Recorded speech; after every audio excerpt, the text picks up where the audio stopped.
welcome to the Psychedelic Podcast. This is the third episode. My name is Justin, I'm your host, and normally I'm joined by Myco Joe, and unfortunately he is not with me today. But I had a story that I really needed to share with everybody, and I wanted to hopefully spark or inspire some of your exploratory interest into what psilocybe mushrooms have to offer. So this is a story of one of my experiences on psilocybe cyanescens. I'll give you guys a pretty solid preface during the story, but I've been doing a lot of research in preparation for this episode. I recorded my story pretty early on and continue to do more research. And it turns out there's this big phenomenon of this extraordinary experience that human beings happen to have throughout time. And a lot of my encounters with these experiences have only been through the use of tryptamine or serotonin enhancing medicines or plants. And so I'm very interested to see what everybody else has experienced in these, and if there is any kind of link between psilocybe mushrooms and people experiencing an extraterrestrial type encounter or out of this world type experience, whether or not it's an abduction or interaction or a vision. I'm very, very interested to hear what you guys have to say, and I believe Myco Joe is as well. And so, without further ado, here's the story, and thank you so much for listening.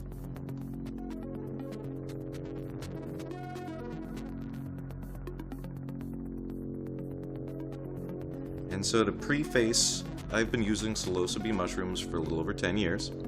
I originally used them as a way to get intoxicated, but I found that I really appreciated the peace of mind and clarity that the come down provided. As I grew older, I started to see mushrooms as more of a meditative tool than a recreational drug. As life would throw me more worries and concerns or just difficult situations, I always turned to meditation and mushrooms to help me gain my bearings or to regroup my thoughts and gain insight and perspective into my life.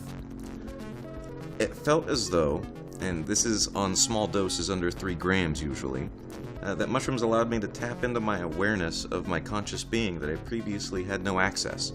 Like a backdoor or a cheat code. I could see the inner workings between my conscious and subconscious mind. It felt like I was playing a video game, and I could pause the game, look up a walkthrough online on how to beat the level, and then unpause the game and beat the level, but with normal everyday life and life situations.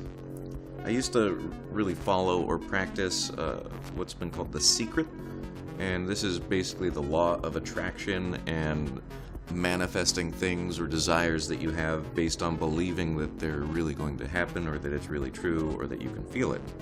But then I started using psychedelics with that same behavioral practice of the secret, and it was like an amplified version of the law of attraction. It made it so much easier for me to be able to put myself in places or see myself or feel certain things that maybe I hadn't felt yet, but I really wanted to. So this experience that I'm about to describe to you isn't much different from what I had normally done in the past for trying to get some clarity and some perspective and just kind of see myself. But there were some variables this time. First, I was dosing on psilocybe cyanescens instead of psilocybe cubensis. Second, I was using wild-picked mushrooms and not lab-grown mushrooms. So now, that's the main variables that are different from most of my usual experiences. So now let me set you up with a situation where I was actually using the mushrooms. So I was in my room, and my wife was in the living room watching TV. I had my laptop open and was listening to electronic music. I think it was probably something like Daft Punk. I'd eaten 1.7 grams of dried psilocybe cyanescens that I had harvested about 2 weeks earlier from a private patch. Up until this point, I considered 1.7 grams to be a small or maybe even a microdose. But I was basing my experience around Purchase cubensis and other mushrooms that have been gifted to me throughout the years from whether it's in Washington or California. They're usually psilocybe mushrooms, but I don't know specifically if they're zuricins or cubensis or a certain variety of cubensis. So normally on mushrooms I would feel a sensation like I was about to get on a roller coaster, like butterflies in my stomach, combined with like a sweaty palm feeling, and maybe my feet start to feel a little sweaty. And sometimes, like, I'll get squirmy, like my muscles or joints are really sore and need to be stretched. And then usually I'll start to think a little bit different, and then I'll become way more aware of the subtleties of life, and I may even giggle to myself as I have silly thoughts or even profound revelations. Like usual, I was smoking hash and cannabis. Normally, cannabis helps me to gently ease into my trip, and it comes on in gentle waves of euphoric revelations. But not so much this time. The cannabis wasn't really having much of an effect on me as the mushrooms started to give me their sensations, and I felt way more uncomfortable than normal. My skin was crawling. I felt like I really might have to throw up, but I didn't want to. Like, mentally, I didn't think it would be a good idea to go and throw up. I didn't feel like I would be happy about that. And it was much more intense than I'm used to, but it was definitely not an unfamiliar sensation. Like, I know that, like, whoa, mushrooms making me want to throw up kind of feeling. So, around this point, my memory starts to get a little foggy. I remember, like, just looking at stuff on the computer, but then my mind started to wander and think about, geometric patterns and stuff. And, around that time, I realized I wasn't going to throw up, and I chose to feel this way. Like, I ingested mushrooms, and that's why I was feeling squirmy and uncomfortable. And as I started to kind of embrace the sensations, the nauseousness and the nervousness really started to dissipate, and my wife made her way into the bedroom. She was sitting on the side of the bed next to me, and she started playing with her cell phone, so I turned my music down. But I left it on as like gentle background noise. I wanted to have something going. And at this point, I was listening to like mellow, happy hip-hop. I want to say like Now and Later by Sage the Gemini or something along those lines. And since the nausea had left and my wife was going to bed, she started to fall asleep, I decided to turn the lights off and have some cool open-eye visuals while sitting there in bed puffing on my electronic cigarette. And it was around this point I decided that maybe some closed-eye visuals would be better, and I decided to lay back in my bed. And as I laid back, I thought, alright, let's time travel. And we'll get into that a little later as to why I thought I might be able to time travel. And so the next thing I remember is being in the presence of something great. It felt like I got, sucked out of my conscious being, and I was now somewhere else. And through what I remember as being like a telepathy, or like somebody else's thoughts were injecting into my head, and they were new thoughts and there was new information being provided to me, I interacted with what I was told were extraterrestrial beings. I was told that the mushrooms were an interdimensional gateway for these time-traveling extraterrestrial beings. And for some reason, that really scared me to my core, to the very essence of me. And I had a thought that they wanted my soul, or they told me that they wanted my soul, or something along the lines of interacting with my soul and using it. And it really made me,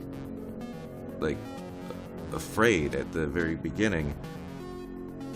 But they didn't do any harm to me, or didn't show me any sense that they wanted to harm me. They instead gifted me with what I could best describe as what I've heard of as the Akashic Records, or just a vast amount of information that was incredibly relevant on what I felt was, going on with the universe or with the world or with my life. And they gave me specific directions that were very confusing for myself, and lots of things I felt compelled to do certain things that the mushrooms told me.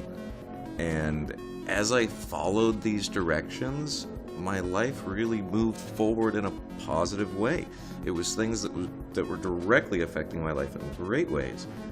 And so there was so much information that there was this portion of my brain, or this cognitive reality in myself, that decided to forget a lot of it, or I just couldn't handle the large volume of information or having access to it at all times. But I do find that a lot of what I experience comes back to me during the right situational context, where it's oh, I remember that. I was supposed to do that. And whether or not I'm at work or doing something with my children, or sometimes I do get these aha moments that I'm like, I remember seeing something about this or being told something about this. The experience itself, when I got pulled out of my conscious being on Earth, it felt very similar to the DMT experience, or that like highest level of psychedelic experience. I remember it being incredibly profound. I don't remember my physical being, like my body in that space, but I definitely remember being aware of myself, that I knew that I was like Justin, and what I was doing and what my life was, and my children and my wife, and the timeline of the events that had led me to feel like I was the person that I am. And in a panic, I managed to pull myself out of the vision, but I still had full awareness of what had happened, and I felt legitimately crazy. Like, I felt schizophrenic. Like, I knew that I had experienced something that, by all accounts of logic, shouldn't really add up. Like, I should not have been able to experience any kind of extraterrestrial, because that just has never been proven by any other method of science or anything like that. So I was really, really not certain of why I believed so strongly what I believed and what I had seen. So I woke my wife up, but all I could really manage to mutter was, "There are aliens in the mushrooms." To which she said, "You're tripping on mushrooms, you need to go to bed." And she didn't understand what I wanted to explain. I didn't know how to explain what I had seen or experienced. I didn't even know how to process it. The awareness of extraterrestrial beings was life-shattering. Like, the idea that there is this veil, and right behind it, everything was different than anything anybody had ever explained to me ever. It kind of broke down my last bit of Judeo-Christian belief structure that I was clinging on to. Like, at this point, I was pretty much convinced that not only were aliens real, but I had found them and made contact. And I was like, fuck, I'm crazy. I wonder if I'll be crazy forever. Should I Google it? No. They warned me not to. I had a sensation like the Men in Black or the CIA or some other society or agency was going to come and take me away. I felt like if I tried to elaborate on anything I had learned, that I would be treated like a crazy person. I paced around my apartment for a couple of hours trying to process what I had witnessed.